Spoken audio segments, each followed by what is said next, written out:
यह सिहल वर्ष पवित्र भूमि में प्रशिक्षण स्थानों में से एक है। क्योंकि यह बहुत खतरनाक है, इसलिए यहां केवल कुछ लोग ही प्रशिक्षण के लिए आते हैं। इस समय एक सुंदर छाया धीरे धीरे दलदल की गहराई से बाहर निकली। सुनहरा पानी सब कुछ नष्ट कर सकता था, लेकिन इस सुंदर छाया को कोई नुकसान नहीं पहुंचाया। जैसे जैसे वह धीरे धीरे ऊपर उठी, सुनहरा पानी धीरे धीरे गायब हो गया। कन्नौज राजकुमारी दीक्षा, एक पतला युवक जिसके ठोड़ी पर हल्की दाढ़ी थी, ने अभिवादन किया। अगर तुम अभ्यास नहीं करना चाहते तो मेरे पास क्यों आए? दीक्षा ने उस पतले युवक की ओर देखा। मैं अभी अभी अभ्यास खत्म करके आया हूं। सुना कि तुम जिन्हुआ दलदल में आई हो, इसलिए तुम्हें देखने आया। हार्दिक ने हल्के से मुस्कुराते हुए कहा। ठीक है, अब तुमने देख लिया तो जा सकते हो, दीक्षा ने भावहीन चेहरे से कहा। ऐसा मत करो, मैं बड़ी मुश्किल से तुम्हें ढूंढने आया हूं। हार्दिक ने मजाकिया अंदाज में मुस्कुराते हुए कुछ कहना चाहा, लेकिन अचानक उसे कुछ नजर आया। उसकी मुस्कान तुरंत गायब हो गई और उसका चेहरा गंभीर हो गया। दीक्षा भी हैरान दिखी। दोनों एक दूसरे को देखे बिना नहीं रह सके। यह आधे राक्षस जानवर की दहाड़ है। जिन्हुआ दलदल के सबसे करीब राक्षस घाटी है। किसी ने 5 सितारा कठिनाई के साथ राक्षस घाटी को खोल दिया है। क्या वह रचित है? दीक्षा ने भौहें सिकोड़ते हुए कहा। हर कोई 5 सितारा कठिनाई वाली राक्षस घाटी को नहीं खोल सकता। इसके लिए योग्यता जरूरी है। सिहल वर्ष पवित्र भूमि की युवा पीढ़ी में 5 सितारा कठिनाई वाली राक्षस घाटी में प्रवेश करने के योग्य लोग ज्यादा नहीं हैं। जहां तक मुझे पता है, वह रचित सिहलवर्ष पवित्र भूमि में नहीं है। नहीं, राक्षस घाटी को अधिग्रहण कर लिया गया है। यह इस चयन का दूसरा स्तर है। हार्दिक का चेहरा थोड़ा बदल गया। चयन का दूसरा स्तर 5 सितारा कठिनाई वाली राक्षस घाटी को खोलता है? क्या तुम मजाक कर रहे हो? दीक्षा ने हार्दिक को घूरते हुए कहा। पेट भरे होने पर और कुछ न करने पर कौन ऐसा करता है? क्या यह चयन है? यह तो लोगों को मारना है।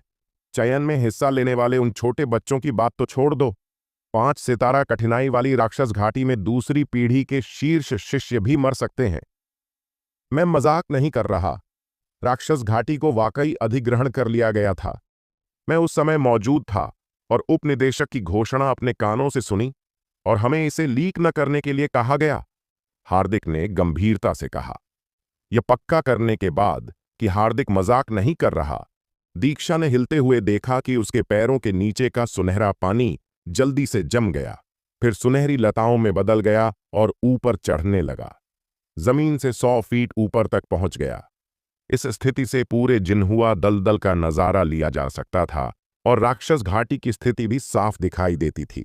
बस संरचना के अलगाव के कारण जिन्हुआ दलदल से राक्षस घाटी में प्रवेश नहीं किया जा सकता था। इतने सारे आधे राक्षस जानवर, यह वाकई 5 सितारा कठिनाई वाली राक्षस घाटी है। क्या कुछ गड़बड़ है? क्या हमें पवित्र भूमि के ऊंचे लोगों को सूचित करना चाहिए? हार्दिक ने पूछा। पहले देखते हैं, फिर बात करते हैं, दीक्षा ने भौहें सिकोड़ते हुए कहा। दोनों ने राक्षस घाटी की ओर देखा। इस समय उन्हें एक व्यक्ति देखा, एक काले मार्शल वस्त्र पहने युवक जो राक्षस घाटी के प्रवेश द्वार पर खड़ा था।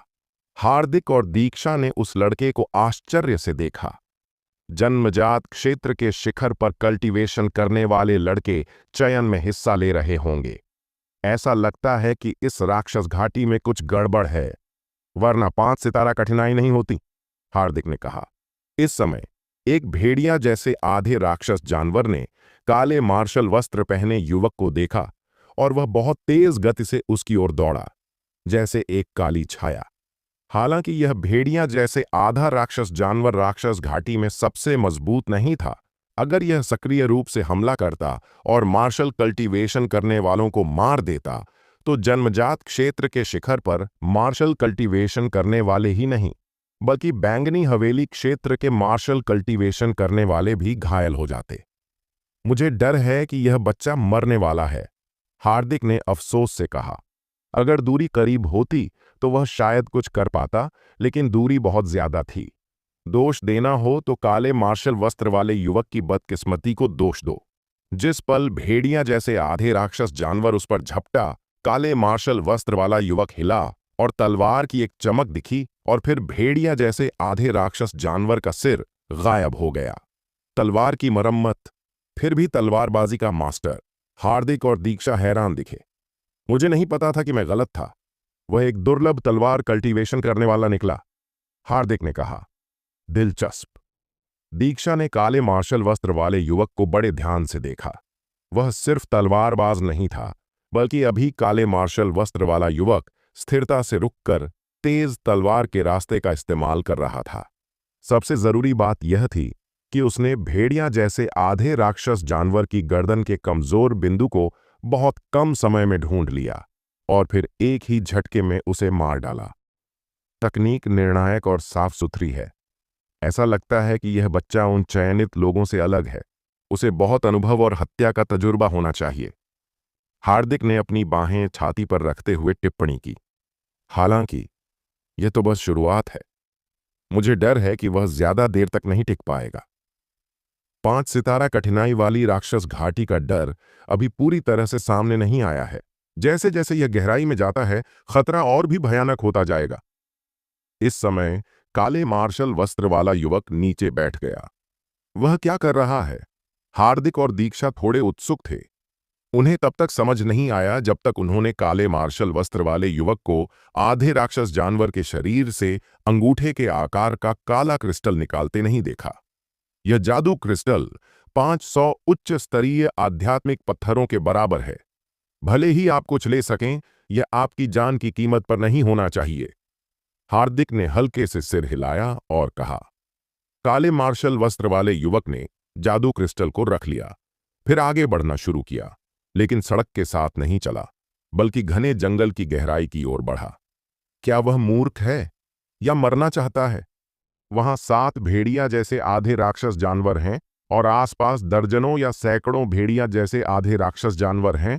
अगर उसने उन्हें परेशान किया तो वह और तेजी से मरेगा, हार्दिक ने भौहें सिकोड़ते हुए कहा। यह उसकी पसंद है। वैसे भी हम शो देखते हैं, दीक्षा ने शांति से कहा। वैसे भी उसने अभी अभ्यास खत्म किया था और अभी के लिए कुछ करने को नहीं था। यह मजा देखने का अच्छा समय था। दीक्षा यह देखना चाहती थी कि यह काले मार्शल वस्त्र वाला युवक कितने समय तक जीवित रह सकता है। इस समय काले मार्शल वस्त्र वाला युवक 7 भेड़िया जैसे आधे राक्षस जानवरों के करीब पहुंच गया था। 7 भेड़िया जैसे आधे राक्षस जानवरों ने सबसे तेज प्रतिक्रिया दी और वे सबसे पहले प्रतिक्रिया देने वाले थे। दहाड़। 7 सिर वाले भेड़िया जैसे आधे राक्षस जानवर ने दहाड़ते हुए अचानक काले मार्शल वस्त्र वाले युवक की ओर दौड़ लगाई। मैंने कहा था, वह मरने की तलाश में है।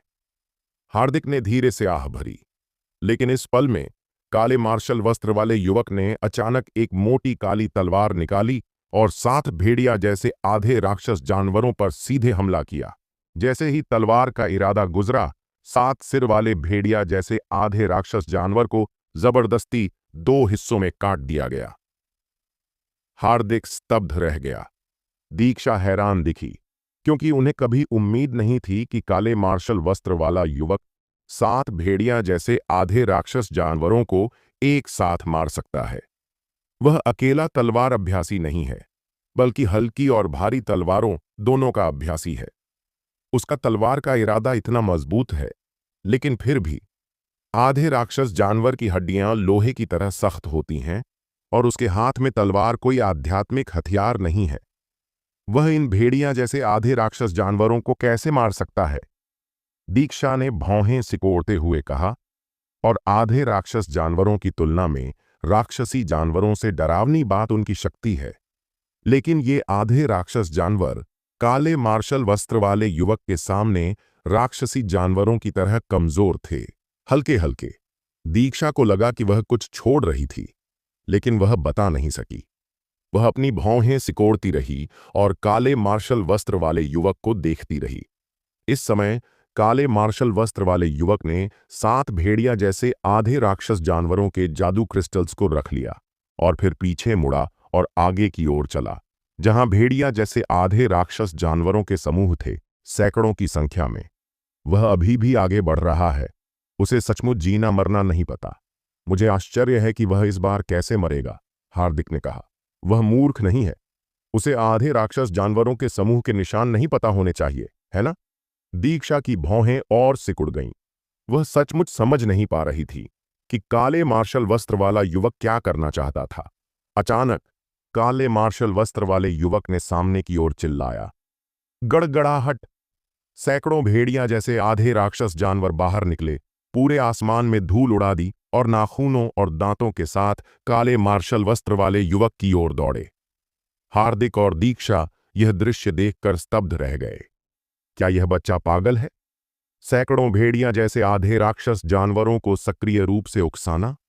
न सिर्फ वे, बल्कि पहाड़ की चोटी पर क्रिस्टल दर्पण देख रहे गर्वित और अन्य लोग भी स्तब्ध रह गए। उन्हें उम्मीद नहीं थी कि रुद्र सक्रिय रूप से मरने की कोशिश करेगा। सैकड़ों भेड़िया जैसे आधे राक्षस जानवरों का सामना करते हुए काले मार्शल वस्त्र वाला लड़का अपने दाहिने हाथ में भारी तलवार और बाएं हाथ में मुट्ठी लिए खड़ा था। मारो! रुद्र ने अपना सिर थोड़ा ऊपर उठाया और सैकड़ों भेड़िया जैसे आधे राक्षस जानवरों का सक्रिय रूप से सामना किया। बाईं मुट्ठी से बेहद तानाशाही शक्ति फटी और दाहिने हाथ में पकड़ी भारी चाकू ने एक और अविनाशी शक्ति को बाहर निकाला। मुट्ठी का इरादा, तलवार का इरादा। वह तो तलवार और शरीर दोनों का सहअभ्यासी निकला। पूरी जगह में हंगामा मच गया और देखने वाले सभी हैरान थे। अमायस्था का चेहरा धीरे धीरे पीला पड़ गया और उसकी आंखों में अनियंत्रित आश्चर्य का भाव दिखा। उसे उम्मीद नहीं थी कि रुद्र तलवार और शरीर का सह अभ्यासी होगा। शारीरिक प्रशिक्षण का शक्तिशाली लाभ इस पल में स्पष्ट रूप से उजागर हुआ। रुद्र ने अपनी मुट्ठी भेड़िया जैसे आधे राक्षस जानवर पर मारी, जिससे उसकी खोपड़ी सीधे टूट गई। काली भारी चाकू नीचे गिरी और भेड़िया जैसे आधे राक्षस जानवर दो हिस्सों में कट गया। हालांकि भेड़िया जैसे आधे राक्षस जानवर बहुत थे और उनकी गति बहुत तेज थी, रुद्र उनसे तेज था। उसकी शक्तिशाली काया ने न सिर्फ लोहे जैसा शरीर दिया, बल्कि गति भी दी। रुद्र भेड़िया और आधे राक्षस जानवरों के समूह में घुस गया। यह दृश्य देखकर सभी के दिल डर से कांप उठे। अगर वे इन भेड़िया जैसे आधे राक्षस जानवरों के बीच होते तो वे उनके द्वारा टुकड़े टुकड़े कर दिए जाते। गर्वित और अन्य लोग तनाव में दिखे। अमायस्था का चेहरा और भी खराब होता गया और उसकी आंखें और ठंडी हो गईं। रुद्र ने 30 से ज्यादा भेड़िया जैसे आधे राक्षस जानवरों को मार डाला। फिर वे खून के प्यासे और पागल भेड़िया जैसे आधे राक्षस जानवर रुक गए। उन्होंने रुद्र पर हमला करना बंद कर दिया। क्या हुआ? ये भेड़िया जैसे आधे राक्षस जानवर क्यों रुक गए?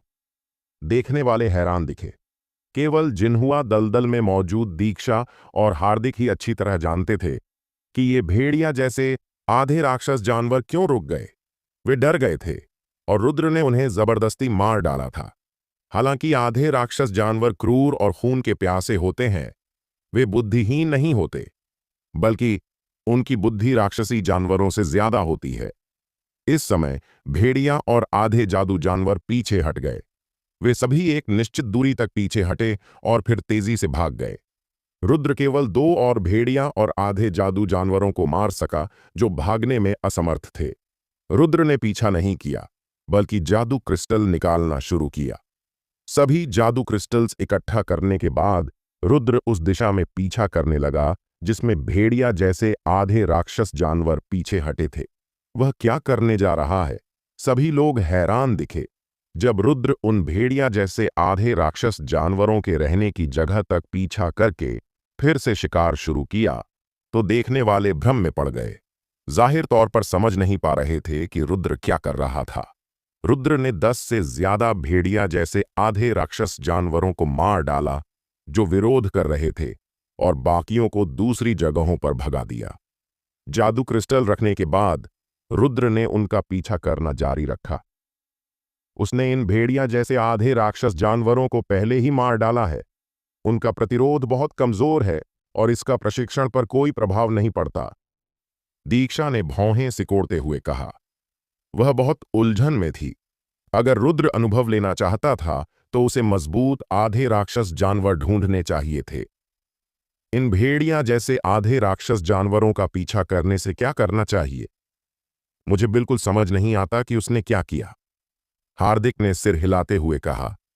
जाहिर तौर पर समझ नहीं पा रहा था कि रुद्र ने ऐसा क्यों किया। न सिर्फ हार्दिक, बल्कि देखने वालों को भी समझ नहीं आया कि रुद्र उन भेड़िया जैसे आधे राक्षस जानवरों का शिकार क्यों करना चाहता था। हालांकि केवल एक व्यक्ति समझता था कि रुद्र ने ऐसा क्यों किया, और वह था समर्थ, जो पीछे खड़ा था। वह अकेला था जो सबसे अच्छी तरह जानता था कि रुद्र इन भेड़िया जैसे आधे राक्षस जानवरों का शिकार क्यों करना चाहता था। एक निम्न स्तरीय जादू क्रिस्टल 5 से 600 उच्च स्तरीय आध्यात्मिक पत्थरों के बराबर है।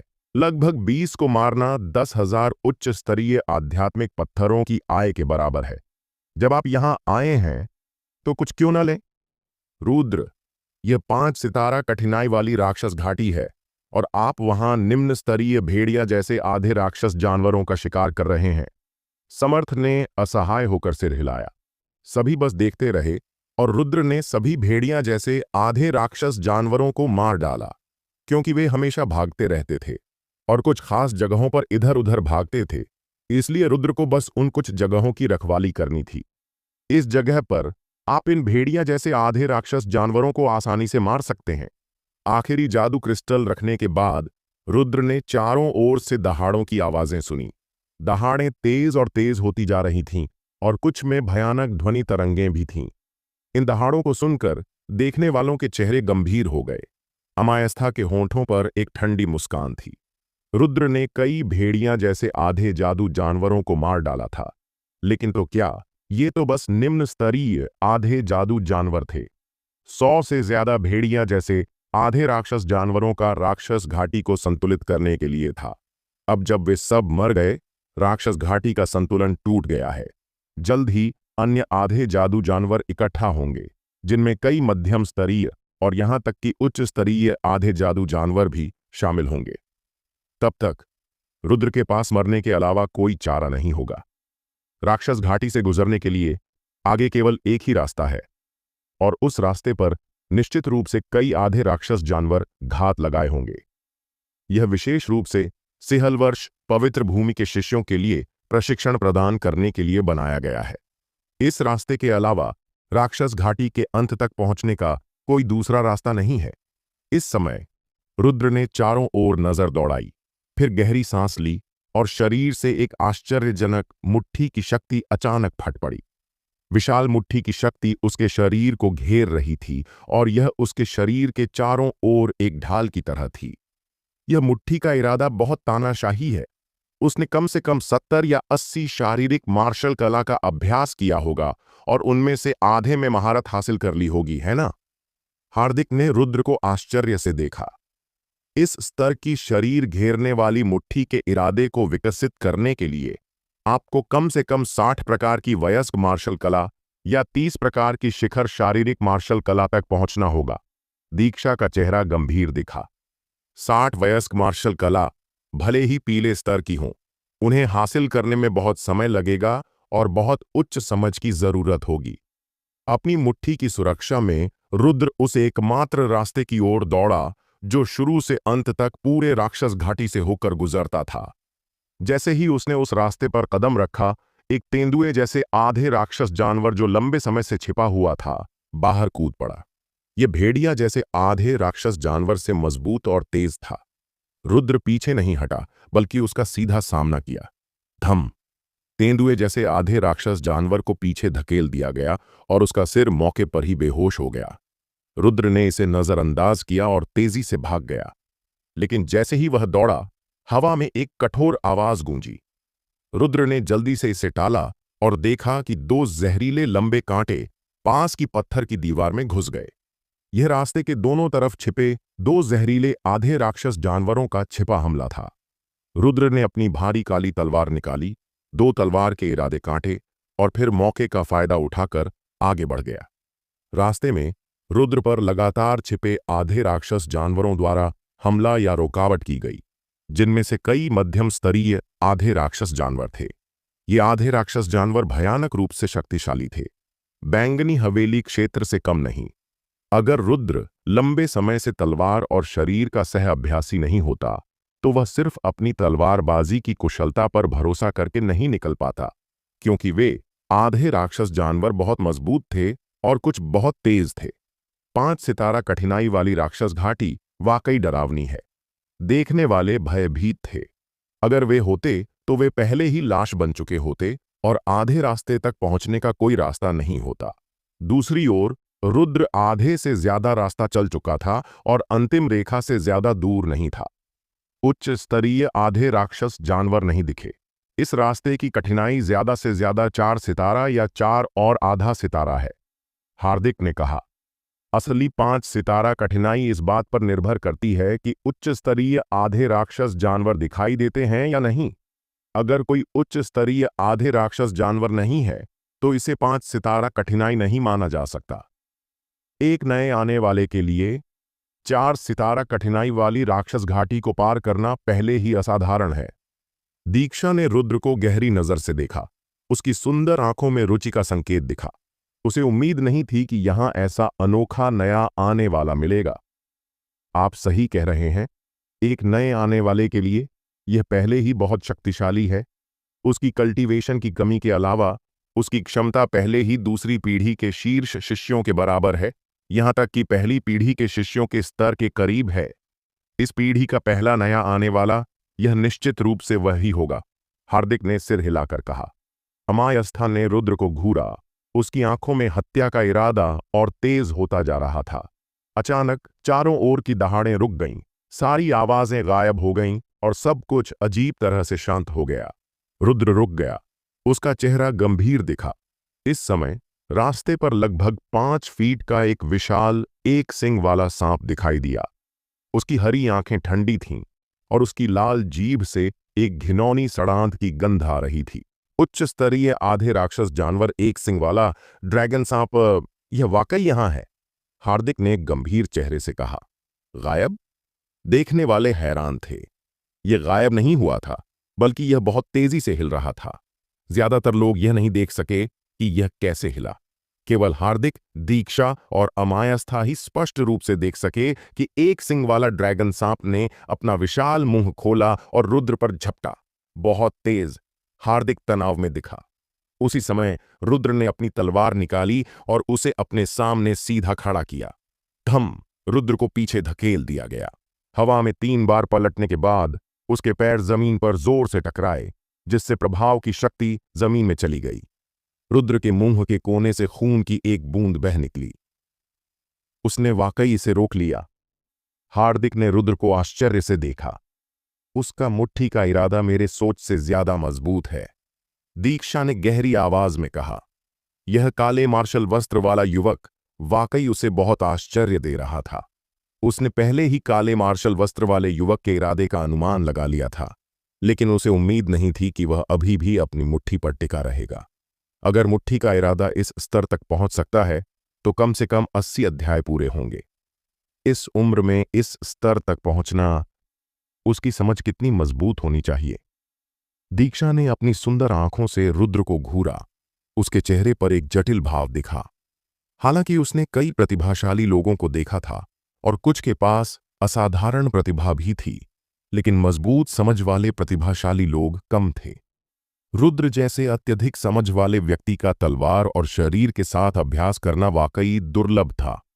एक झटके में रुद्र को मारने में नाकाम रहने पर एक सिंग वाला ड्रैगन सांप गुस्से में सिसकारा और अपनी पूंछ से जमीन पर मारा, जिससे जमीन कांप उठी। उच्च स्तरीय आधे जादू जानवर वाकई डरावना है। यह लगभग निम्न स्तरीय राक्षस जानवर के करीब है, हार्दिक ने गहरी आवाज में कहा। मुझे आश्चर्य है कि वह इससे कैसे निपटेगा। दीक्षा ने रुद्र को देखा। और कैसे निपट सकता है? हालांकि उसका शरीर मजबूत है। एक सिंग वाले ड्रैगन सांप का शरीर और भी भयानक है। वह एक बार टिक सकता है, लेकिन दूसरी बार टिक पाना मुश्किल हो सकता है। मेरे विचार में सबसे अच्छा है कि वह जल्दी से भाग जाए। अगर वह भाग सकता है तो भाग जाए, अगर नहीं भाग सका तो कुछ नहीं किया जा सकता, हार्दिक ने कहा। इस समय एक सिंग वाला ड्रैगन सांप फिर से हरकत में आया, लेकिन उसका विशाल शरीर अविश्वसनीय रूप से तेज था और एक पल में उसकी पूंछ रुद्र की ओर झाड़ू की तरह आई। इस झाड़ू की शक्ति बेहद भयानक थी। अगर बाकी आधे राक्षस जानवर इसे झेल भी लेते तो वे निश्चित रूप से मर जाते। झाड़ू मारती पूंछ का सामना करते हुए रुद्र स्थिर रहा। उसने अपने बाएं हाथ में सिकाड़ा पंख चाकू पकड़ा और उसके शरीर की शक्ति पागलपन से इकट्ठा हुई। जिस पल पूंछ झाड़ू मारने वाली थी, रुद्र की आंखों में विशाल चाकू का इरादा चमका। स्वर्गीय तलवार सिकाड़ा पंख तलवार गुजरी और हवा का प्रवाह पूरी तरह से विकृत हो गया। विशाल तलवार का इरादा एक सिंग वाले ड्रैगन सांप के 9 इंच के स्थान में घुस गया। वहां एक बिंदु था, केवल अंगुली के आकार का। वह एक सिंग वाले ड्रैगन सांप की जीवन रेखा थी और बाहर से एक उल्टा शल्क इसे ढक रहा था। क्लिक! उल्टा शल्क टूट गया। रुद्र को झाड़ू मारकर दर्जनों फीट दूर फेंक दिया गया। उसे हड्डियों के टूटने की आवाज सुनाई दी। रुद्र कराह उठा और अपने दांत मजबूती से भींच लिए। दोनों बाहों की हड्डियां टूट गई थीं और छाती की हड्डी का लगभग आधा हिस्सा टूट गया था। कंधे की हड्डियों में भी दरारें थीं और कुछ आंतरिक अंगों में दरारें पड़ गई थीं। रुद्र जमीन पर लेट गया और खून उगलने लगा।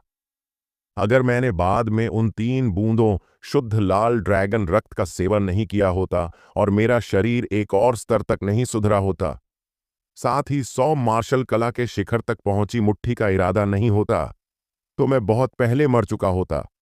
रुद्र ने धीरे धीरे अपना सिर उठाया और एक सिंग वाले ड्रैगन सांप को अपनी ओर रेंगते देखा। अभी तक मरा नहीं। रुद्र का चेहरा काला पड़ गया। ड्रैगन सांप जैसे राक्षस की जीवन रेखा 9 इंच के उल्टे शल्क पर थी। क्या उसने वाकई उसकी जीवन रेखा में वार नहीं किया था? एक सिंग वाले ड्रैगन सांप को करीब और करीब आते देख रुद्र ने दांत पीसे और खुद को उठाने के लिए मजबूर किया। धम! एक सिंग वाला ड्रैगन सांप अचानक नीचे गिर गया, फिर अपने शरीर को 2 बार हिलाया और फिर हिलना बंद कर दिया। इसके 9 इंच के स्थान पर उल्टा शल्क पूरी तरह से सड़ गया था। रुद्र मुश्किल से रेंग कर गया और सभी की नजरों के सामने उसने दांत पीसे और सिकाड़ा पंख चाकू से एक सिंग वाले ड्रैगन सांप का पेट काटा और एक हरा उच्च स्तरीय जादू क्रिस्टल निकाला और फिर अंगूठे के आकार की ड्रैगन सांप गोली।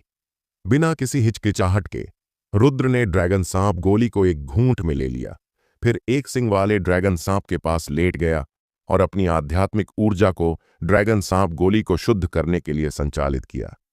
ड्रैगन सांप गोली में खुद बुरी आत्माओं को बाहर निकालने का प्रभाव होता है और यह छोटों को ठीक करने का प्रभाव भी रखता है। ड्रैगन सांप गोली निगलने के बाद रुद्र को अब एक सिंग वाले ड्रैगन सांप से निकलने वाली जादुई ऊर्जा से डर नहीं था। सबसे जरूरी बात यह थी कि एक सिंग वाला ड्रैगन सांप अभी अभी मरा था और बाकी आधे जादू जानवर जल्दबाजी में पास नहीं आते थे। इसलिए अब रुद्र यहां लेटकर पहले अपनी चोटों से उबर सकता था। रुद्र की शांति की तुलना में देखने वाले शांत नहीं थे। उच्च स्तरीय आधे राक्षस जानवर को तुरंत मार डाला। अमायस्था का चेहरा सख्त हो गया और उसकी आंखों में हत्या का इरादा और तेज हो गया, क्योंकि रुद्र की क्षमता उसकी कल्पना से परे थी। हालांकि यह लड़का एक बेकार मार्शल अभ्यासी है, उसके पास उच्च स्तरीय आधे राक्षस जानवरों को मारने की क्षमता है। चाहे यह भाग्य हो या कुछ और, रुद्र को रखना नहीं चाहिए। तुरंत अमायस्था ने उदास चेहरे से टेलीपोर्टेशन सरणी को सक्रिय किया। टेलीपोर्टेशन सरणी की रखवाली करो और किसी को भी अंदर ना आने दो। तीसरी पीढ़ी के शिष्यों को आदेश देने के बाद अमायस्था सीधे टेलीपोर्टेशन सरणी में दौड़ गई और फिर राक्षस घाटी में प्रवेश कर गई। अमायस्था हवा में उड़ी और जल्दी से रुद्र के पास पहुंच गई। जिस पल उसने रुद्र को देखा, उसने बिना कुछ कहे उस पर एक थप्पड़ मारा। धम! यह थप्पड़ रुद्र के शरीर से गुजर गया। अब मरने का समय है। अमायस्था ठंडी दिखी, लेकिन फिर उसका चेहरा बदल गया, क्योंकि रुद्र का शरीर विकृत होने के संकेत दिखाने लगा और फिर धीरे धीरे गायब हो गया। छाया। अमायस्था का चेहरा नीला और सफेद हो गया। रुद्र को फिर से देखते हुए वह 10 फीट दूर दिखाई दिया। इस पल में रुद्र का चेहरा पीला था और उसके मुंह के कोने से अभी भी खून बह रहा था। हालांकि चोट तेजी से ठीक हो रही थी, ऐसी हरकत ने चोट को और खराब कर दिया। तुमने मुझे बार बार फंसाया और नहीं बताया, लेकिन खुद मुझे मार डाला। मैंने तुम्हारा क्या बिगाड़ा? रुद्र ने दांत पीसते हुए अमायस्था को देखा। किसने तुम्हें उस व्यक्ति को नाराज करने को कहा जिसे तुम्हें नहीं करना चाहिए था? अमायस्था ने ठंडे स्वर में कहा। मैंने उस व्यक्ति को नाराज कर दिया जिसे मुझे नहीं करना चाहिए था। क्या परीक्षित राजा ने तुम्हें मुझसे निपटने के लिए कहा था? रुद्र ने गहरी आवाज में कहा। तो क्या अगर हां, तो क्या अगर नहीं? अमायस्था ने आंखें सिकोड़ते हुए कहा। क्या यह सिहलवर्ष पवित्र भूमि है? व्यक्तिगत लाभ के लिए सार्वजनिक हित की बात करना और निष्पक्ष और खुले चयन की बात करना हास्यास्पद है। महान सिहल राजवंश की राजधानी में ऐसी गंदी चीजें हैं। मैं पूछता हूं, क्या सिहलवर्ष पवित्र भूमि में अभी भी न्याय है? रुद्र ने गुस्से में चिल्लाया। तुम जो कहते हो वह बेकार है, कोई भी नहीं आएगा। अमायस्था ने ठंडी हंसी हंसी। धम। अचानक शून्य में एक जोरदार आवाज हुई और एक काले वस्त्र वाला बूढ़ा आसमान से गिरा, जैसे एक उल्का, जहां रुद्र और दोनों थे। काले वस्त्र वाले बूढ़े को देखते हुए अमायस्था के चेहरे पर मुस्कान जम गई। प्रभु देवदत्त। अमायस्था ने जल्दी से हाथ जोड़कर अभिवादन किया। यह काले वस्त्र वाला बूढ़ा सिहलवर्ष पवित्र भूमि का उपनिदेशक था। अमायस्था, हमने तुम्हें इस सत्र के लिए मुख्य परीक्षक बनाया था ताकि उत्कृष्ट प्रतिभाओं का चयन हो सके, लेकिन तुमने वास्तव में व्यक्तिगत लाभ के लिए सार्वजनिक मामलों का इस्तेमाल किया और यहां तक कि अपनी मर्जी से 5 सितारा कठिनाई वाली राक्षस घाटी को खोल दिया। तुम्हें क्या सजा मिलनी चाहिए? उपनिदेशक देवदत्त गुस्से में थे। महोदय, कृपया मेरी बात सुने, अमायस्था ने जल्दी से कहा। अगर तुम्हें समझाना है तो कानून प्रवर्तन हॉल में जाकर समझाओ, यहां मुझसे बात मत करो। उपनिदेशक देवदत्त ने अमायस्था को घूरा। ये शब्द सुनकर अमायस्था का चेहरा पीला पड़ गया। अगर वह कानून प्रवर्तन हॉल में जाती है तो उसकी जिंदगी बर्बाद हो जाएगी। उसे मुख्य डीकन के पद से हटा दिया जाएगा और शायद उसे सख्त सजा भी मिले। फिर उसका कोई भविष्य नहीं होगा। उपनिदेशक देवदत्त ने अमायस्था को नजरअंदाज किया और रुद्र को देखा।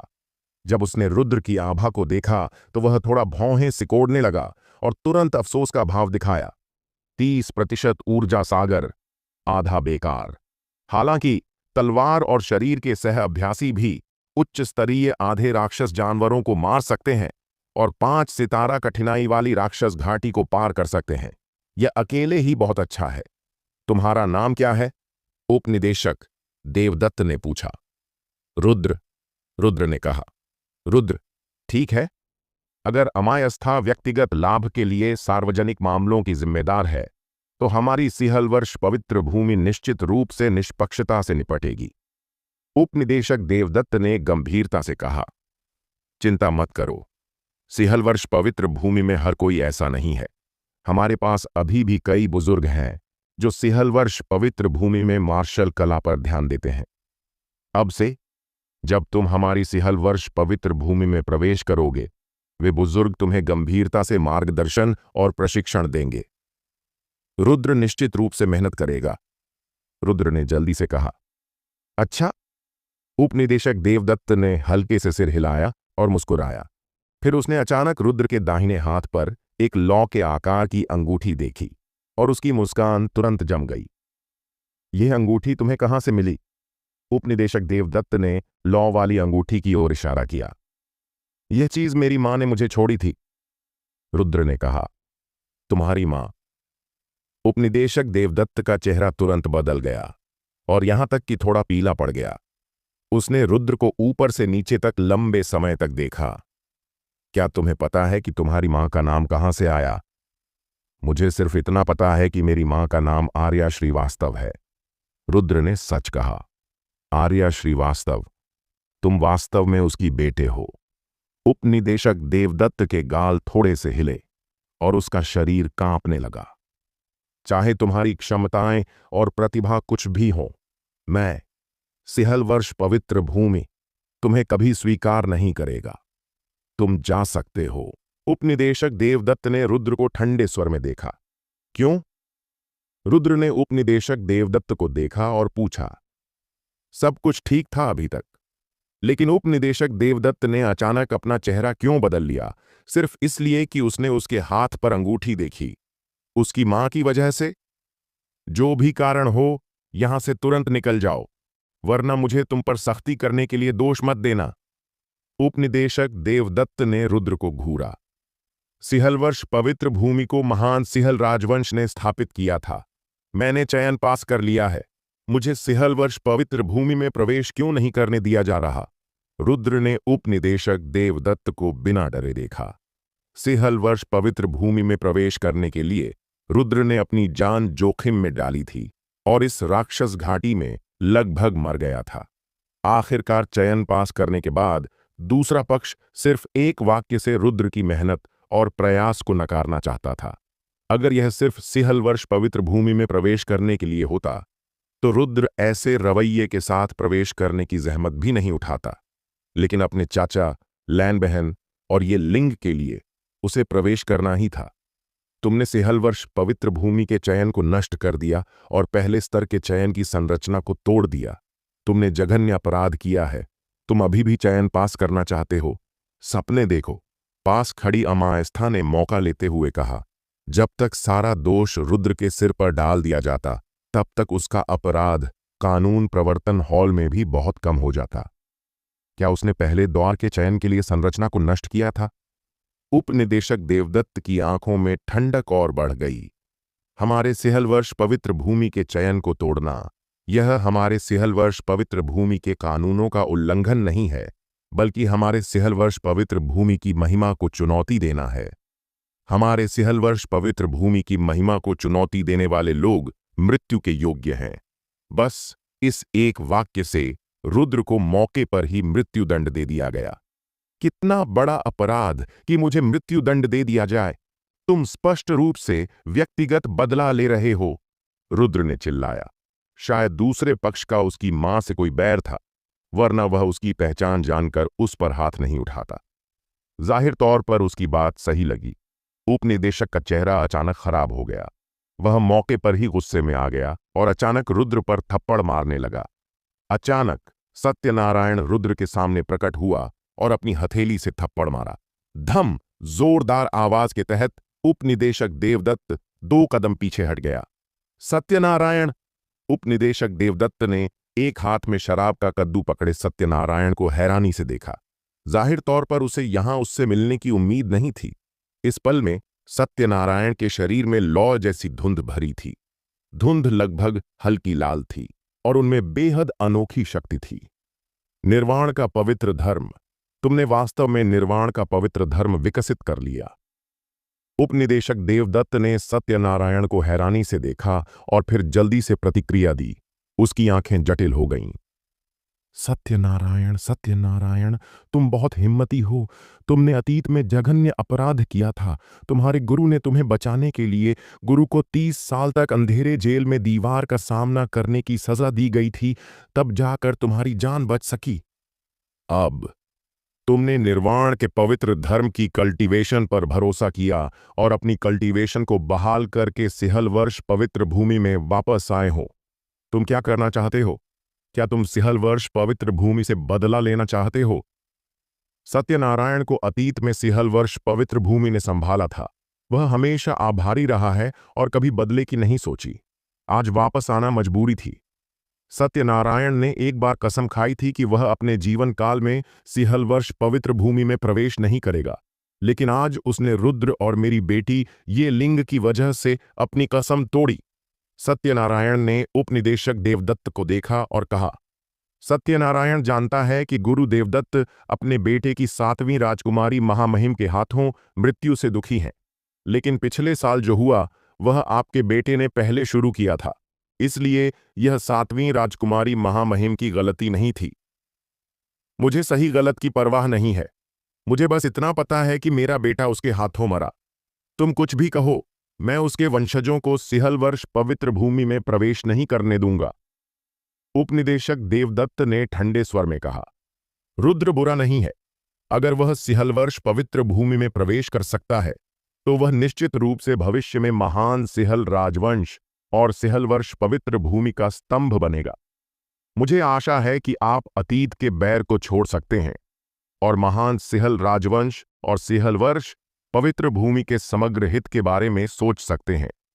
महोदय, आपको पता होना चाहिए कि हाल के वर्षों में हमारे महान सिहल राजवंश की प्रतिभाएं कम हो गई हैं और यहां तक कि उत्तरी रेगिस्तान ने भी हमें ताना मारना शुरू कर दिया है कि हमारे महान सिहल राजवंश में कोई नहीं है। सत्यनारायण ने सख्ती से कहा, हमारा महान सिंहल राजवंश प्रतिभाओं से भरा है। प्रतिभाएं कैसे कम हो सकती हैं?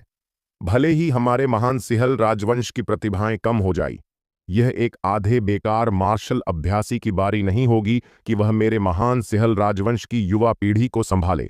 उपनिदेशक देवदत्त ने ठंडी हंसी हंसी। क्या हमारे सिंहल वर्ष पवित्र भूमि में प्रतिभाशाली मार्शल अभ्यासियों की कमी है? नहीं, हमारे सिंहल वर्ष पवित्र भूमि में कभी भी प्रतिभाशाली मार्शल अभ्यासियों की कमी नहीं होती। भले ही वह आर्य श्रीवास्तव का बेटा हो तो क्या, भले ही वह तलवार और शरीर का सह अभ्यासी हो, केवल 30% ऊर्जा सागर के साथ वह भविष्य में कितनी सफलता हासिल कर सकता है? गुरु देवदत्त, रुद्र कतई साधारण प्रतिभाशाली नहीं है, सत्यनारायण ने कहा। ठीक है, मुझे ये बातें फिर से मत बताओ। चाहे वह आर्य का बेटा हो या न हो, उसने आज मेरे सिंहल वर्ष पवित्र भूमि को नष्ट करने की पहली कोशिश करके मेरे सिंहल वर्ष पवित्र भूमि के मुंह पर तमाचा मारा है। आज उसे यहां रहना होगा और सजा स्वीकार करनी होगी। सत्यनारायण, अगर तुम फिर से उसे रोकने की कोशिश करोगे तो तुम्हें उसके साथ एक ही अपराध की सजा दी जाएगी, उपनिदेशक देवदत्त ने गंभीरता से कहा। सत्यनारायण ने असहाय होकर आह भरी और अपने हाथ से शराब की बोतल गिरा दी। उसके शरीर में उभरती निर्वाण की शक्ति और तेज होती जा रही थी और उसका अभिमान लगातार बढ़ रहा था। उपनिदेशक देवदत्त का चेहरा गंभीर हो गया। जब वह और सत्यनारायण आमने सामने थे, वह पहले ही नुकसान में था। इससे पता चलता है कि निर्वाण के पवित्र धर्म की कल्टीवेशन करने और ठीक होने के बाद सत्यनारायण कितना मजबूत है। यह वाकई में अतीत का विंड ड्रैगन स्पीयर है। अगर सत्यनारायण को थोड़ा और समय दिया जाए तो शायद उसके पास भविष्य में मार्शल सम्राट बनने का बड़ा मौका हो। आखिरकार सत्यनारायण की प्रतिभा अतीत में डरावनी रूप से उच्च थी। सत्यनारायण, तुम अभी तक मरे नहीं हो। ऊंचे आसमान से एक आवाज आई। परीक्षित राजा हवा में से आया। जब उसने सत्यनारायण को देखा तो उसके चेहरे पर अनियंत्रित जटिलता दिखाई दी। दोनों ही सिंहल वर्ष पवित्र भूमि में उस समय के प्रतिभाशाली मार्शल अभ्यासी थे। परीक्षित भी अपने साथियों में शीर्ष पर था, लेकिन अतीत में हमेशा सत्यनारायण से दबा हुआ था।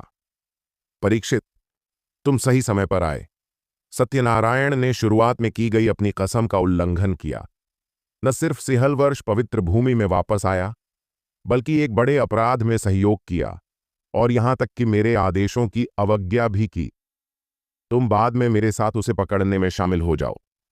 और अमायस्था, तुम उस लड़के को पकड़ो, उपनिदेशक देवदत्त ने कहा।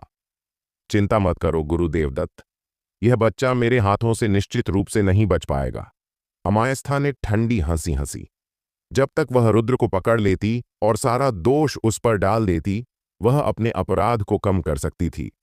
महोदय, अगर यह लड़का बहुत ज्यादा विरोध करता है, अगर मैं गलती से उसे मार डालूं, अमायस्था ने जोड़ा।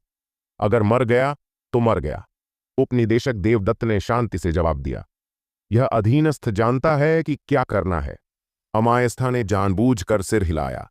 तीनों की बातचीत सुनकर सत्यनारायण का चेहरा काला पड़ गया। मूल रूप से वह केवल देवदत्त और अमायस्था को संभाल रहा था और वह उन्हें रोक सकता था। उम्मीद नहीं थी कि परीक्षित राजा अचानक प्रकट हो जाएगा। इन तीनों को पूरी तरह रोकना मुश्किल हो सकता है। अगर तीनों का इरादा रुद्र को मारने का है तो रुद्र शायद मृत्यु से नहीं बच पाएगा। सत्यनारायण ने धीरे से आह भरी और धीरे धीरे अपने हाथ से अपनी पीठ को छुआ। अब उसे इसका इस्तेमाल करना ही था। मैंने तुम्हें इस जगह से दूर रहने को कहा था, तुम फिर से यहां क्या कर रहे हो? ऊंचे आसमान से एक आह आई और एक घने सफेद बालों वाला बूढ़ा हवा में से प्रकट हुआ। अमायस्था का चेहरा अचानक बदल गया। देवदत्त का चेहरा भी अच्छा नहीं दिखा, जबकि परीक्षित राजा का चेहरा तनाव में था, क्योंकि यह बूढ़ा कोई और नहीं बल्कि सिंहल वर्ष पवित्र भूमि का पिछला उप प्रमुख द्रोण था। हालांकि वह पद छोड़ चुका था, द्रोण के पास अभी भी सिंहल वर्ष पवित्र भूमि में प्रतिष्ठा थी। गुरु, सत्यनारायण ने जल्दी से सम्मानपूर्वक झुककर अभिवादन किया। शिष्य की बेटी गंभीर रूप से घायल हो गई थी और उसकी विशेष शारीरिक स्थिति है। केवल स्वर्गीय चिकित्सक ही उसे बचा सकता है, इसलिए शिष्य को वापस आना पड़ा। उसके बारे में क्या? द्रोण ने रुद्र को देखा। वह 7वीं राजकुमारी महामहिम आर्या श्रीवास्तव का बेटा है। वह इस बार चयन में हिस्सा लेने और सिहलवर्ष पवित्र भूमि में प्रवेश करने आया था। कुछ लोग व्यक्तिगत पक्षपात कर रहे हैं और उसे सिहलवर्ष पवित्र भूमि में प्रवेश करने से रोकने की कोशिश कर रहे हैं। सत्यनारायण ने जल्दी से कहा, क्या वे उसके वंशज हैं? द्रोण ने रुद्र को आश्चर्य से देखा, एक पल के लिए झिझका, फिर देवदत्त को देखा और कहा, मुझे आर्या श्रीवास्तव और तुम्हारे बीच अतीत के बैर के बारे में थोड़ा पता है। सही गलत के बारे में ज्यादा कहने की जरूरत नहीं है। चूंकि वह सिहलवर्ष पवित्र भूमि में प्रवेश करना चाहता है, जब तक वह योग्यता पूरी करता है, वह हमारी सिहलवर्ष पवित्र भूमि में प्रवेश कर सकता है। वरिष्ठ द्रोण, मैं। देवदत्त शर्मिंदा दिखा। तुम उपप्रमुख हो, हमारे सिहलवर्ष पवित्र भूमि के वरिष्ठ सदस्य हो और हमारे सिहलवर्ष पवित्र भूमि का प्रतिनिधित्व करते हो। क्या तुम इतने छोटे दिल के हो कि एक जूनियर को भी समायोजित नहीं कर सकते? द्रोण ने थोड़ा भौहें सिकोड़ते हुए कहा। देवदत्त ने रुद्र को एक नजर देखा, फिर धीरे धीरे अपनी नजर हटाई। चूंकि वरिष्ठ द्रोण ने ऐसा कहा है, तो मैं उसे सिहलवर्ष पवित्र भूमि में प्रवेश करने दूंगा। परीक्षित, तुम पहले ही सिहलवर्ष पवित्र भूमि से हट चुके हो। आज हमारे सिहलवर्ष पवित्र भूमि का चयन का दिन है। तुमने चयन स्थल में निजी तौर पर प्रवेश करके नियम तोड़े हैं। क्या तुम खुद जा रहे हो या मैं तुम्हें व्यक्तिगत रूप से विदा करूं? द्रोण ने परीक्षित राजा को देखा। जरूरत नहीं, मैं खुद चला जाऊंगा। परीक्षित राजा ने रुद्र को ठंडे स्वर में देखा, बिना कुछ और कहे मुड़ा और चला गया। तुम जो करना चाहिए वह करते रहो। छोटे और सत्यनारायण, तुम दोनों मेरे साथ आओ। द्रोण ने बोलने के बाद हवा में से चला गया। सत्यनारायण ने रुद्र को सहारा दिया और द्रोण के पीछे चला गया। तीनों को जाते देख अमायस्था की आंखों में नफरत और अनिच्छा भरी थी। रुद्र दोष ले सकता था। अब रुद्र भाग गया तो किसी को दोष लेना ही था। वहां मौजूद केवल वह और देवदत्त थे। उसके अलावा दोष कौन ले सकता था? महोदय, वरिष्ठ द्रोण ने उस लड़के को ले लिया। अमायस्था ने अनिच्छा से कहा, मैं बाद में तुम्हारे व्यक्तिगत लाभ के लिए सार्वजनिक मामलों का इस्तेमाल करने से निपटूंगा। अभी तुम्हें जो करना चाहिए वह है चयन को फिर से शुरू करना। अगर फिर से कोई गलती हुई तो तुम मुझे अपना सिर उठाकर मिलने के लिए तैयार रहो। देवदत्त ने अमायस्था को ठंडे स्वर में देखा। सिहलवर्ष पवित्र भूमि के पूर्व में घाटी में एक साधारण छप्पर वाली झोपड़ी झील के एक छोर पर स्थित है। इसके चारों ओर विभिन्न विदेशी फूल और पौधे हैं और नाचती तितलियों के बीच यह काफी सुंदर और शांत दिखता है। रुद्र थोड़ा हैरान था। जाहिर तौर पर उसे उम्मीद नहीं थी कि द्रोण का निवास इतना साधारण होगा। गुरु, क्या आप हमेशा यहां रहते हैं? सत्यनारायण ने पूछा। उसका चेहरा अपराध बोध से भरा था, क्योंकि द्रोण उसकी वजह से अतीत में हुई घटना में फंस गया था। आपको पता होना चाहिए कि द्रोण अतीत में उप प्रमुख के पद पर था और बहुत संभावना थी कि वह मुख्य प्रमुख बन जाता। यह ठीक सत्यनारायण के प्रभाव की वजह से था कि उसे पद छोड़ना पड़ा और दूसरों के लिए जगह बनानी पड़ी। सत्यनारायण के भाव को भांपते हुए द्रोण ने अपना हाथ हिलाया। जो बीत गया उसे बीत जाने दो और बहुत ज्यादा अपराध बोध मत महसूस करो। वास्तव में मैं उप प्रमुख के पद से हटना चाहता था। वास्तव में ये साल ठीक रहे हैं। कम से कम मैं शांति से मार्शल कला का अध्ययन कर सकता हूं, बिना छोटी मोटी बातों से परेशान हुए। शिष्य अपने गुरु की शिक्षाओं के प्रति शर्मिंदा है, सत्यनारायण ने गंभीर चेहरे से कहा। तुम मेरे गुरु होने के लिए शर्मिंदा नहीं हो। तुम निर्वाण का पवित्र धर्म विकसित करने में सक्षम हुए, जो मेरी अपेक्षा से परे है। लेकिन यह अच्छा है, कम से कम तुम ठीक हो सकते हो। अगर वह अतीत की घटनाएं न हुई होती तो तुम्हारी वर्तमान कल्टीवेशन की उपलब्धियां शायद इससे कहीं अधिक होती। शायद तुम पहले ही उच्च स्तर में प्रवेश कर चुके होते, द्रोण ने अफसोस के साथ कहा। उस समय सत्यनारायण विंड ड्रैगन स्पीयर पूरे महान सिहल राजवंश में मशहूर एक शीर्ष प्रतिभाशाली था। द्रोण को ऐसा शिष्य पाकर बहुत खुशी हुई थी। अगर सत्यनारायण ने उस समय बड़ा अपराध न किया होता तो ऐसा नहीं होता। सब कुछ खत्म हो गया। वास्तव में अब यह बुरा नहीं है।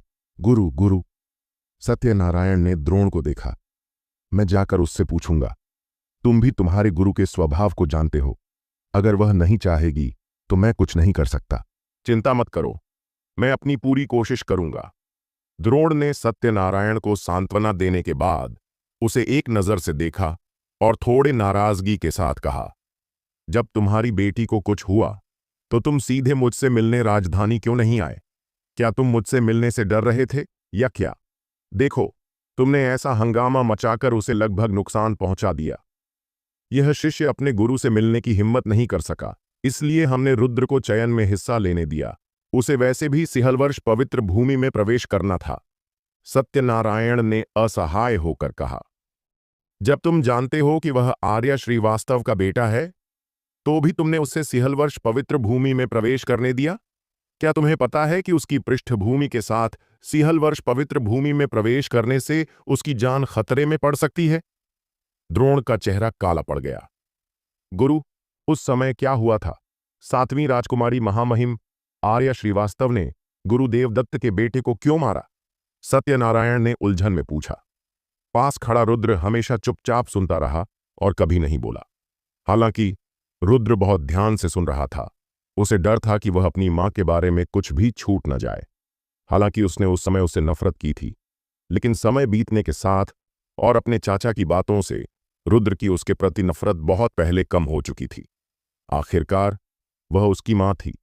रुद्र के दिल में हमेशा एक अनकही इच्छा थी, जो यह पता लगाने की थी कि उसके माता पिता क्यों चले गए और उसे छोटी उम्र में क्यों छोड़ दिया। रुद्र, यह तुम्हारी मां के बारे में है, तुम्हें सुनना चाहिए। द्रोण ने रुद्र से यह कहने के बाद आगे कहा, मुझे ठीक ठीक नहीं पता। मुझे बस एक सामान्य जानकारी मिली थी कि यह देवदत्त के बेटे ने 7वीं राजकुमारी महामहिम आर्या श्रीवास्तव को उकसाया था।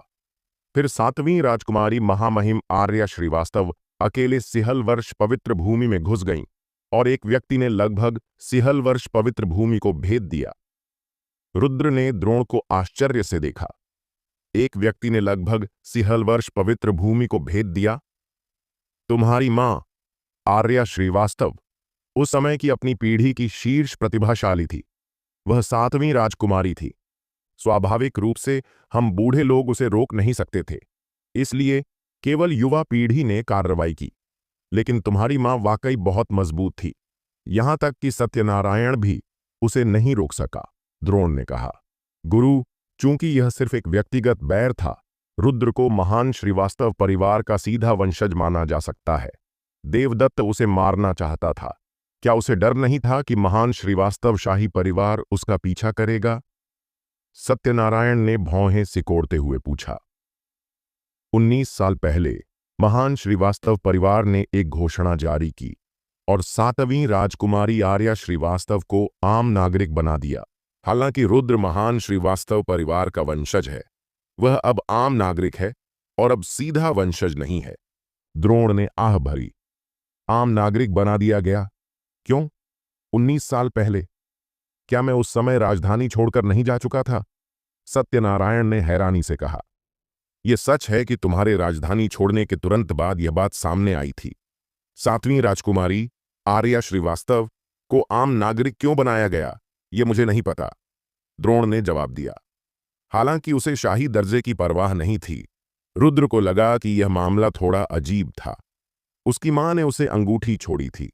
जाहिर तौर पर उसे शाही दर्जा देने का इरादा था ताकि उसकी कल्टीवेशन और कार्यों में आसानी हो।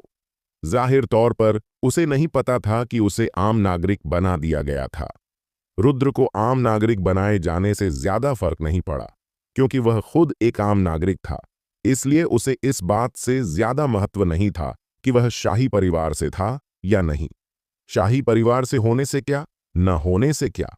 मार्शल अभ्यासी जो चाहते हैं वह मार्शल कला का शिखर है। शून्य को अंततः भविष्य में तोड़ा जाएगा और रुद्र हमेशा मृत्यु क्षेत्र में नहीं रहेगा। एक दिन वह आध्यात्मिक क्षेत्र में जाएगा या यहां तक कि 9 स्वर्ग दिव्य क्षेत्र में। उस समय तक रुद्र का दर्जा पहले ही महान श्रीवास्तव परिवार से ऊपर हो चुका होगा। रुद्र, मुझे अभी यकीन नहीं है कि तुम्हारी मां को आम नागरिक क्यों बनाया गया। आखिरकार यह मामला महान श्रीवास्तव परिवार से जुड़ा है, इसलिए मुझे डर है कि इसकी जांच करना आसान नहीं होगा। अब तुम सिहल वर्ष पवित्र भूमि में प्रवेश कर चुके हो, तो तुम्हें शांति से अभ्यास करना चाहिए। द्रोण ने रुद्र से कहा। मैं समझ गया। रुद्र ने सिर हिलाया। सत्यनारायण ने कुछ नहीं कहा। राजधानी में समय बिताने के कारण वह बहुत अच्छी तरह जानता था कि रुद्र की मां आर्या श्रीवास्तव को आम नागरिक बनाना शायद महान श्रीवास्तव परिवार के बीच विवाद से जुड़ा हो सकता है। ऐसी चीजें महान श्रीवास्तव परिवार में असामान्य नहीं थीं। अगर उसे अभी अभी आम नागरिक बनाया गया होता तो रुद्र शायद इसके लिए लड़ता, लेकिन 19 साल पहले ऐसा हो चुका था और उस साल की घटनाएं शायद पहले ही तय हो चुकी थीं। सब कुछ तय हो चुका था और आगे जांच करने का कोई मतलब नहीं था। भविष्य में अगर तुम्हें सिहल वर्ष पवित्र भूमि में कोई समस्या हो जिसे हल न कर सको तो तुम मेरे पास आ सकते हो, लेकिन तुम्हें एक बात याद रखनी होगी। मैं तुम्हें सिहल वर्ष पवित्र भूमि के अंदर बचा सकता हूं, लेकिन बाहर तुम्हें सावधान रहना होगा। भाले से बचना आसान है, लेकिन छिपे तीर से बचना मुश्किल है। द्रोण ने रुद्र से कहा। रुद्र समझता है। वरिष्ठ की सुरक्षा के लिए धन्यवाद। रुद्र ने जल्दी से हाथ जोड़कर अभिवादन किया। द्रोण की दया के लिए रुद्र ने इसे अपने दिल में रखा। रुद्र, तुम पहले जाकर कियारा और अपने चाचा को ले आओ। सिहल वर्ष पवित्र भूमि का उत्तरी क्षेत्र वह जगह है जहां शिष्यों के रिश्तेदार रहते हैं। तुम उन्हें वहां रहने दे सकते हो। सत्यनारायण ने रुद्र से कहा। मैं अभी जाता हूं। रुद्र ने सत्यनारायण और द्रोण को अभिवादन किया। रुद्र को जाते देख सत्यनारायण ने धीरे धीरे अपनी नजर हटाई, फिर जमीन पर घुटनों के बल बैठ गया। द्रोण को 3 बार माथा टेका और गला रूंधे स्वर में कहा, यह शिष्य गुरु के प्रति नालायक है और गुरु को नुकसान पहुंचाया। ठीक है, उठ जाओ। द्रोण ने अपना हाथ हिलाया और सत्यनारायण को एक अदृश्य शक्ति ने उठा दिया। सत्यनारायण की सांस को महसूस करते हुए वह थोड़ा अफसोस प्रकट करने से खुद को रोक नहीं सका।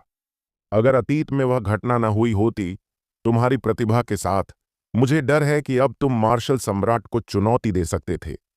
हालांकि सत्यनारायण ने निर्वाण का पवित्र धर्म विकसित किया और ठीक हो गया, लेकिन इसमें 10 से ज्यादा साल लग गए।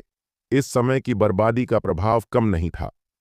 सत्यनारायण ठीक होने से बहुत संतुष्ट है। मार्शल सम्राट बनने की आशा के लिए हमें बाद में देखना होगा। मार्शल कला को जबरदस्ती नहीं किया जा सकता। सत्यनारायण ने आह भरी, फिर कुछ याद आया और द्रोण से कहा, गुरु, क्या निर्वाण का पवित्र धर्म रुद्र को दिया जा सकता है? वह अभी युवा है। अगर वह पहले निर्वाण का पवित्र धर्म अभ्यास कर सकता है, उसकी प्रतिभा के साथ यह अभी भी संभव है। और एक बार जब वह निर्वाण का पवित्र धर्म पूरा कर लेगा, उसका क्यूई सागर पूरी तरह ठीक हो जाएगा। अगर वह अपना ऊर्जा सागर ठीक कर लेता है और अपने तलवार और शरीर के सह अभ्यास में शामिल हो जाता है, तो वह निश्चित रूप से युवा पीढ़ी में शीर्ष पर पहुंच जाएगा और उसका भविष्य असीम होगा। क्या रुद्र को गंभीरता से न लेने का कारण यह नहीं है कि उसके पास केवल 30% क्यूई सागर है? अगर निर्वाण का पवित्र धर्म सिहल वर्ष पवित्र भूमि का अंतिम रहस्य न होता और सत्यनारायण इसे अपनी मर्जी से न दे सकता, तो वह इसे बहुत पहले रुद्र को दे चुका होता। दूसरे शायद इसे हासिल न कर सकें, लेकिन रुद्र के पास अभी भी मौका था। आखिरकार रुद्र ने कम समय में स्वर्ग स्तरीय मार्शल कला स्वर्गीय चाकू में महारत हासिल कर ली थी, जो दिखाता है कि रुद्र की समझ कितनी उच्च है। अगर रुद्र इसे हासिल कर लेता है और ठीक हो जाता है, तो रुद्र की क्षमता और भी शक्तिशाली हो जाएगी। ऐसा नहीं है कि मैं निर्वाण का पवित्र धर्म रुद्र को देना नहीं चाहता, लेकिन यह सिहल वर्ष पवित्र भूमि के नियमों की वजह से है और निर्वाण का पवित्र धर्म सिहल वर्ष पवित्र भूमि की शीर्ष कला है। तुम उस समय इसे अभ्यास कर सके क्योंकि तुम पहली पीढ़ी के शिष्य थे और तुम इस योग्यता को पूरा करते थे। केवल तभी मैं निर्वाण का पवित्र धर्म तुम्हें दे सका, द्रोण ने कहा। सिहल वर्ष पवित्र भूमि के अपने नियम हैं। रुद्र निर्वाण का पवित्र धर्म अभ्यास कर सकता है, लेकिन उसे पहली पीढ़ी का शिष्य बनना होगा। रुद्र को अभी कल्टीवेशन की कमी है। अगर वह बैंगनी हवेली क्षेत्र में कर सकता है, तो अभी भी आशा है कि वह इसके लिए प्रतिस्पर्धा कर सकता है। लेकिन वह अब जन्मजात क्षेत्र के शिखर पर है और बैंगनी हवेली क्षेत्र में करना काफी मुश्किल है। अगर वह निर्वाण का पवित्र धर्म विकसित कर लेता है और पूरी तरह ठीक हो जाता है तो बैंगनी हवेली क्षेत्र में प्रवेश करना मुश्किल नहीं होगा। सत्यनारायण ने असहाय होकर मुस्कुराते हुए कहा। रुद्र अब काफी अजीब स्थिति में है। यही कारण है कि सत्यनारायण ने पहले निर्वाण का पवित्र धर्म सिखाने के बारे में द्रोण से संपर्क किया था। जब तक रुद्र ने निर्वाण का पवित्र धर्म विकसित कर लिया, पहली पीढ़ी का शिष्य बनना बहुत आसान होगा। सिहल वर्ष पवित्र भूमि 3000 साल से चली आ रही है और इसके द्वारा बनाए गए नियम कभी नहीं बदले गए। मेरी बात मत करो, यहां तक कि पवित्र भूमि का पवित्र प्रभु भी इसे अपनी मर्जी से नहीं बदल सकता। द्रोण ने यह कहते हुए हल्के से आह भरी। मैं जानता हूं कि तुम रुद्र का समर्थन करना चाहते हो। वास्तव में मैं भी उसे समर्थन नहीं करना चाहता। बस सिहल वर्ष पवित्र भूमि के अपने नियम हैं और इन्हें अपनी मर्जी से तोड़ा नहीं जा सकता।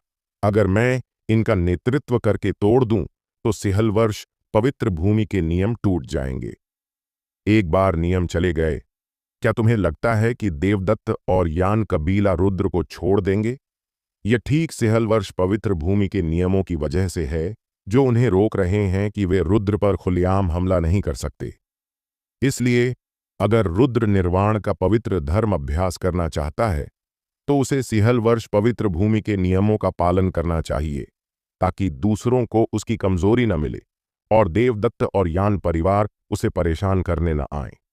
यह सुनकर सत्यनारायण ने द्रोण की अच्छी नीयत को समझा और झुककर अभिवादन करते हुए कहा, गुरु विचारशील हैं, लेकिन यह शिष्य बहुत जल्दबाजी में था।